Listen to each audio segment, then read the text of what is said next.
Hey, everybody, and welcome to another edition of The Split, young adult book review podcast for readers and writers. I'm Bryan Cohen, the author of the Ted Saves the World series with a beard I should have shaved earlier. That's Robert Scanlon of the Dreamer Chronicles.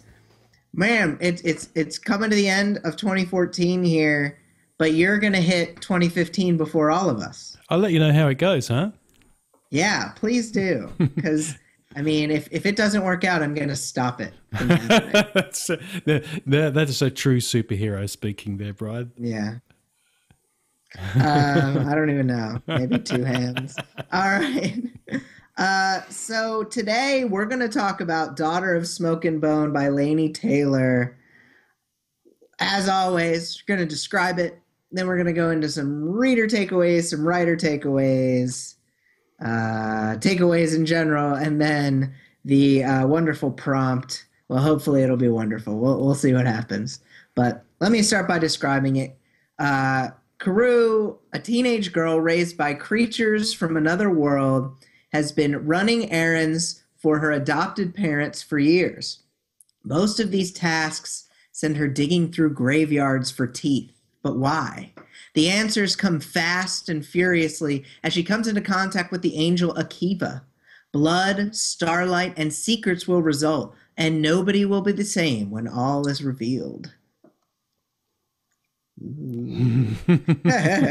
So, I really enjoyed this book, and I felt like, we can go into this deeper when we're talking about it from a writer's perspective. I actually thought it was pretty ambitious, because there's a lot going on here. It reminds me of the Night Circus in how deep the mythos goes. But also, a long way through the book, there's kind of a big twisty change that changes the narrative for basically the last third. And that's pretty ballsy, I gotta say. That's really something. And I thought it worked well. I thought I as a reader, I enjoyed that. And I think maybe it could turn some people off, but not me. What do you think, Robert? Yeah, I agree with you. I think, the book has wonderful descriptions. And we were talking, I think, in a previous episode about the idea of drawing your readers into a story of wonder, and through transporting them somewhere else. And it certainly does that, and in quite an odd way, as you say, because you kind of start out in Prague, things are kind of pretty normal. You've got this girl, there's some strange things about her, and you don't really find out quite what that is immediately. And so you've got this sort of normal day-to-day life where the dialogue is pretty snarky and it's sort of very teenage, and then all of a sudden it transports into this complete fantasy world. And I really enjoyed the book. I absolutely detested the ending, but we can talk about that later. Really? Interesting. Yeah. I didn't have as strong a reaction, but I could see why you might not like it. Yeah, maybe it's different with the audio to when you're reading it and you turn the page. Anyway, we'll talk about it later. I won't spoil that for now. There is no spoiler in why I detested the ending. That's all. So and there are some major changes in the narrative of the story, as you say, and quite significant flashbacks for that reason as well. So I think ambitious is a great way to describe it. Yeah. Yeah. No, I agree with you that the description.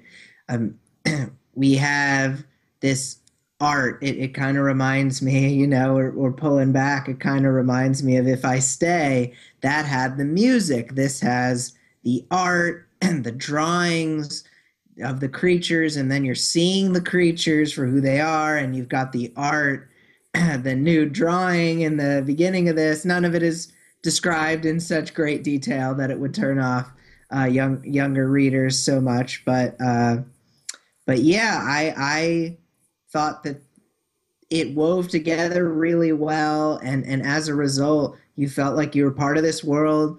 We've talked about transporting you to another world. This is not in the U.S. This is in Europe, and it even goes beyond Europe to another realm, and that really means something, I think, for readers, that gives you that extra reason to read the story. Yes. Speaking of younger readers, actually, I might issue a warning. There is some sexual content. There's discussion about virginity. There, in one of the art classes, drawing a penis. So you probably should steer clear of it if you're 13 and under, maybe even 15, Yeah, depending on parental advice. But yeah, yeah, I agree. and at its heart, actually, it's a classic Romeo and Juliet story of forbidden love. Where the Chimera are the Capulets and the Seraphim are the Montagues, and it's exactly Yeah, that. It's nothing any different, with the twist being probably the setting and the yeah. use of magic. So it's very ambitious. I think that's a great description. I think it's a great way to think about the book, and it's well worth a read. That's for sure. Oh, for sure, for sure. Well, let's talk about it from a writer perspective. I think the ambition was the thing that stuck out at me the most, for sure. But you kind of alluded to this earlier. There's this teenage snarky dialogue and this huge thing going on at the same time. That interplay is really, really something that you've got when her and her friend are sitting at the table with Akiva. There's just all this. I mean, there's suggestive stuff going on, but it's really melding these two worlds of kind of her teenage life and her other life and this seraphim life, and it's all coming together, and it's very Buffy the Vampire Slayer in that you've got your deep mythology, and you've also got your teenagers being teenagers, and that really sold me. And I think as a writer, you need to keep in mind that while a lot of people do like historical and they do like getting really deep into these older creatures, mythologies, etc., if you can meld that with something that's more modern, I think you can have a hit on your hands. And I think that's what this is for sure. Oh, there's no question about that. And it's the classic, take a 15 or 16-year-old girl, put her in a situation where she falls in love with a mystical creature, but set it in, normal teenage angst. You've got a recipe for a hit. And it's a much loved book, that's for sure. And certainly Yeah. I would be an exception where I said, I didn't really like the ending. It just annoyed me, but it's really a minor, it's a nitpick in a way. But Yeah. it would stop me from going on.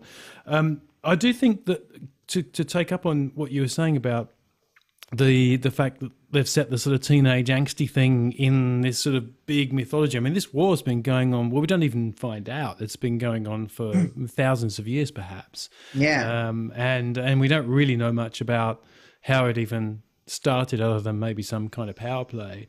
But what interested me was down to the micro level of detail, where when the different stage, without revealing any spoilers, when a different stage was being narrated, the style was different, the dialogue was different, the words used for description were different. And then when we were back in Prague and we were from Caru's point of view, we had her voice and her understanding of her world around her and how it worked, and her interior dialogue. And I thought that was really so subtle, yet it really did bring that to life, the difference between the settings.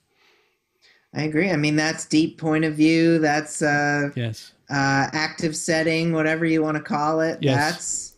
That's that in a nutshell. And Yes. yeah, I definitely noticed that too. You just get this really different feeling between those chapters, and that is so cool. That's a lot of skill goes into that. Oh I yeah. think you have to work really hard to be able to do that with your writing. So that's very cool.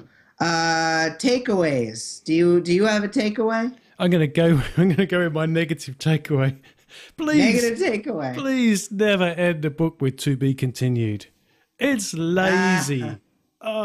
Just so lazy. So I was fine with it up until that line. I thought, oh, come Really? on, no, don't do Interesting. that. Yeah. So it's if you're going to do it, write a cliffhanger, for goodness sake. It's a long book, and it's not You know, it's not a particularly quick read either because of the richness of the dialogue. So yeah, that's my snarky comment for today. Snarky. Robert Snarky. It must be the end of the year. Okay. It must be, yeah. So my takeaway, I'm gonna go with just be ambitious. Even if you fail, you're gonna come up with something so much more rich than what you would have started with anyway. Come up with an idea that you don't even know how you're gonna be able to write this. And maybe that's how Laini Taylor started on this. She wasn't sure if she would be able to do it and did it. I don't know that for sure, but it's pretty epic. And I think if you come up with an idea that's really epic, you're probably going to end up with something really interesting, and it might be a jumping off point to something later for you. That's a really good point, actually. Yeah, I think there's if you start out with something epic and ambitious, and depending on whether, yeah, as a writer, you outline things or you write by the seat of the pants, I guess there's probably a slightly different approach to it. But either way, you can still do the same thing and set out to be ambitiously epic. And so I would add to that, my next takeaway would be that there's some wonderful foreshadowing actually in this book. Despite all of its richness and ambition, there are some very cleverly seeded moments that play out really nicely. So I think that's probably why I was actually disappointed in the ending, because so much of the rest of it was done with such great finesse, so I just felt a little bit let down by the author and the editing department in that respect. Sounds like an editor choice. Yeah, probably. Probably, but yes, there's some wonderful foreshadowing, and that made me smile at times, where there are some of it's very obvious and you think, well, that's got to play out at some point, obviously. The teeth, obviously. So some of it's plot points, but some of it's just really interestingly revealed stuff, and I thought it was really, really clever. Yeah, for sure. I've got a prompt. Do you want to hear it? Is it epic? It's okay. It's fair. It's fair to middling. Is it ambitious? It's not ambitious. It was written 2 seconds before we started taping. All right. Imagine that you'd led a previous life before this one. Coming into contact with a magical being causes you to remember it all. How might your life change from here on out, and what would you do with this new information and why? I think that's pretty epic. Thanks. Yeah. I appreciate that.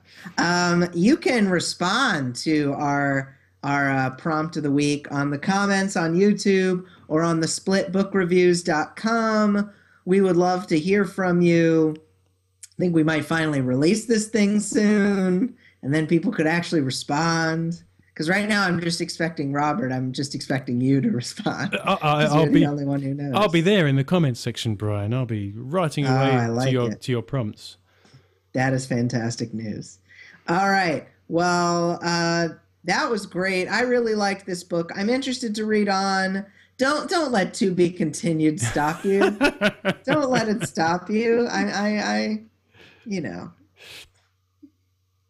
think it's worth reading on. Well, the other let's just, sorry, interrupting you there. It just reminded me that what we haven't spoken about is how this might translate into a movie. And so, if you think about things like the sprawling work of Tolkien, which we're just about to get to the very third installment of what is actually a really small book. And this is a really big book with a lot of rich detail. You just wonder, how is this going to translate into a movie? It would take quite a bit of CGI, I think. But I'd certainly love to see it as a movie, to be continued or not. To be continued or not. And with that, we are the co-hosts of The Split, and we really appreciate you watching us today. Feel free to comment, subscribe, all of that good stuff. For Robert Scallon of the Dreamer Chronicles, I'm Ted. I'm Bryan Cohen of Ted Saves the World. Thank you for watching. We look forward to sharing more of these reviews with you every single week. Thanks a lot. Thanks a lot, and to be continued. Thank thank you guys for watching. Somewhere on this page is a subscribe button to the Split channel. We do reviews every week. We would love it if you followed us every single week. Isn't that right, Robert? That's exactly right. Follow us now. Hit the subscribe button. Do it.